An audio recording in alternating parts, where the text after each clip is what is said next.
مصر کا سیسی تو ذلیل کتا ہے، وہ تو اس قابل بھی نہیں ہے کہ اس کا تذکرہ ہو، وہ تو ان کا چمچہ ہے، چمچوں کا چمچہ وہ ہے جو وہاں بیٹھا ہوا ہے، ایک ذلیل انسان، ایک محسن کش انسان، ایک حیوان۔ تمہارے ہاں تبلیغی جماعت پر پابندی، جماعت اسلامی پر پابندی، اخوان المسلمین پر پابندی، تمام اسلامی تنظیموں اور جماعتوں پر پابندی لگانے والے خبیث یہودیوں اور مجرموں فلسطینی آل نہیان اور آل سعود کے فوٹوؤں کو روند رہے ہیں، ان پر پیشاب کر رہے ہیں، ان کو تھوک رہے ہیں، پوری قوم کا جو مال ہے اسے کھا جاتے ہیں، پوری قوم کا جو پٹرول ہے اسے پی جاتے ہیں، اپنی عیاشیوں کے لیے ایک ایک رات میں ملینوں اور بلینوں خرچ کرتے ہیں کہ یہ ساری دولت جو آل سعود نے لوٹ لی ہے، ڈکیتی ماری ہے جس پر، یہ امت مسلمہ کی دولت ہے، یہ ان کے باپ کی نہیں ہے، ان کے خاندان کی نہیں ہے۔ زبانوں پہ تالے ڈال دیے گئے ہیں، مولویوں کو یا تو بند کر دیا گیا یا چھچڑے دے کر کتوں کی شکل میں ان کو پال لیا گیا۔ آج کے دور کے یہودیوں کے چیلے چپاٹے شیطانچے مجرم عرب حکمراں، خبیث حکمراں آل سعود اور آل نہیان کے خاص طور پر مصر کا سیسی تو ذلیل کتا ہے، وہ تو اس قابل بھی نہیں ہے کہ اس کا تذکرہ ہو، وہ تو ان کا چمچہ ہے، چمچوں کا چمچہ وہ ہے جو وہاں بیٹھا ہوا ہے، ایک ذلیل انسان، ایک محسن کش انسان، ایک حیوان۔ تو اس کا تو تذکرہ ہی کرنے کی ضرورت نہیں ہے کہ اس کا کوئی شمار نہیں، اس نے مصر کو ذلیل کر دیا۔ لیکن یہ آل سعود اور آل نہیان، ان کو مخاطب کر کے کہا جا رہا ہے کہ لوگوں کو دھوکہ دیتے ہو اور قرآن اور حدیث کی بات کرتے ہو، اور اس کے بعد قرآن و حدیث کا جو مطالبہ کرتے ہیں انہی کو پکڑتے ہو، انہی کو دبوچتے ہو، انہی کو چیرتے پھاڑتے ہو، انہی کو کھاتے ہو۔ اے درندو، تمہارا سارا جرم اور سارا ظلم انہی کے خلاف ہے۔ تمہارے جیل کس سے بھرے ہوئے ہیں؟ تمہارے یہاں پابندیاں کس پر لگی ہوئی ہیں؟ تمہاری یہاں پابندیاں کسی ننگے پر، کسی بے حیا پر، کسی عریاں پر، کسی ناچنے والی عورت پر، کسی گانے والے مرد پر، کسی شرابی پر، کسی بدماش پر نہیں ہے۔ یہ پابندی نہیں ہے، لیکن پابندی ان لوگوں پر ہے جو حق کی بات کریں، حق کا مطالبہ کریں، وہ چاہے صفر الحوالی ہو، وہ حق کی بات کر دیں تو ان کے لیے جیل ہے، چاہے وہ سلمان العودہ ہو، وہ حق کی بات کر دیں تو ان کے لیے جیل ہے۔ اے مجرموں، خبیثوں، یہودیوں سے بدتر ملونوں، تمہیں خطاب کیا جا رہا ہے، بات تم سے کی جا رہی ہے کہ تمہارا سارا تمہارا کردار یہی ہے کہ کس طرح سے اسلام پسندوں کو اور دینی کام کرنے والوں کو اور مبلغوں کو ختم کر دو۔ تمہیں کسی کو قبول کرنے کے لیے تم تیار نہیں ہو۔ تمہارے ہاں تبلیغی جماعت پر پابندی، جماعت اسلامی پر پابندی، اخوان المسلمین پر پابندی، تمام اسلامی تنظیموں اور جماعتوں پر پابندی لگانے والے خبیث یہودیوں اور مجرموں،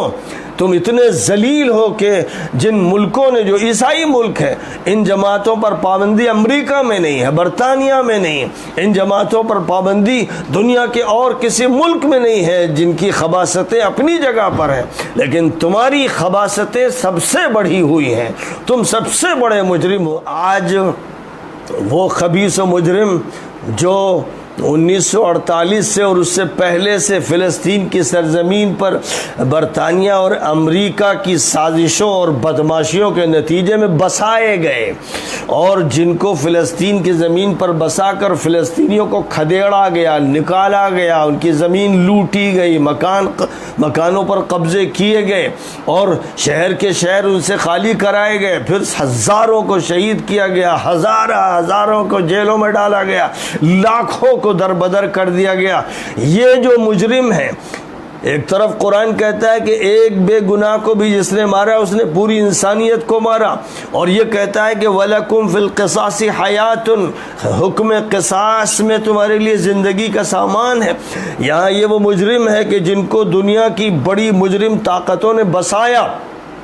اور ان کو بسانے میں اور ان کے ساتھ خفیہ دوستیوں میں آل سعود اور آل نہیان پہلے دن سے ملوث رہے، اور اردن کی حکومت ملوث رہی، اور مصر کے بدماش مسلط رہے، ملوث رہے، یہ سارے خبثاء یہی کام کرتے رہے، اور ادھر فلسطینیوں کا قتل عام ہوتا رہا، ان کا قتل عام ہوتا رہا۔ کوئی دن نہیں گزرتا کہ ان کے بچے، ان کی عورتیں، ان کے بوڑھے نہ مارے جائیں،